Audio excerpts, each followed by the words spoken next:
बिस्मिल्लाहिर्रहमानिर्रहीम। शुरू अल्लाह के नाम से जो बड़ा मेहरबान नहायत रहम वाला है। हज़रत अबू बकर सदीक रज़ी अल्लाहु अन्हो से मरवी है कि जनाब रसूल सल्लल्लाहु अलैहि वसल्लम ने इरशाद फरमाया, मसवाक मुंह की पाकीज़गी और परवरदिगार की खुशनुदी का सबब है। मसनद अहमद हदीस नंबर 7। एक मरतबा हज़रत अबू बकर सदीक रज़ी अल्लाहु अन्हो ने नबी सल्लल्लाहु अलैहि वसल्लम की खिदमत में अर्ज़ किया, या रसूल अल्लाह सल्लल्लाहु अलैहि वसल्लम, मुझे कोई ऐसी दुआ सिखा दीजिए जो नमाज में मैं मांग लिया करूं।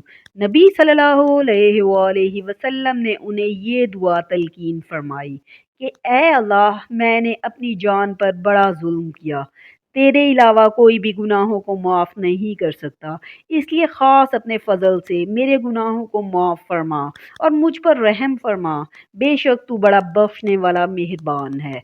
मसनद अहमद हदीस नंबर 8। हज़रत आयशा सदीक़ा रज़ी अल्लाहु अन्हो से मरवी है कि नबी सल्लल्लाहु अलैहि वसल्लम के विसाल मुबारक के बाद एक दिन हज़रत फ़ातिमा रज़ी अल्लाहु अन्हो और हज़रत अब्बास रज़ी अल्लाहु अन्हो नबी सल्लल्लाहु अलैहि वसल्लम की मिरास का मुतालबा लेकर हज़रत अबू बकर सदीक़ रज़ी अल्लाहु अन्हो के यहाँ तशरीफ़ लाए। उस वक्त इन दोनों का मुतालबा अर्ज़ फ़दक और खैबर का हिस्सा था।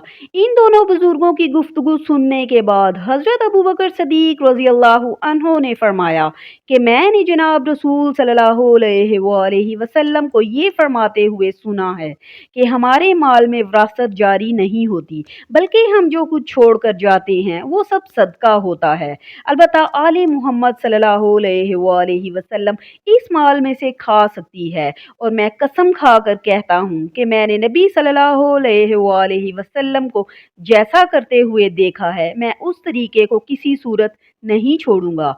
मसनद अहमद हदीस नंबर 9। वीडियो को शेयर करें। जज़ाकल्लाह, शुक्रिया।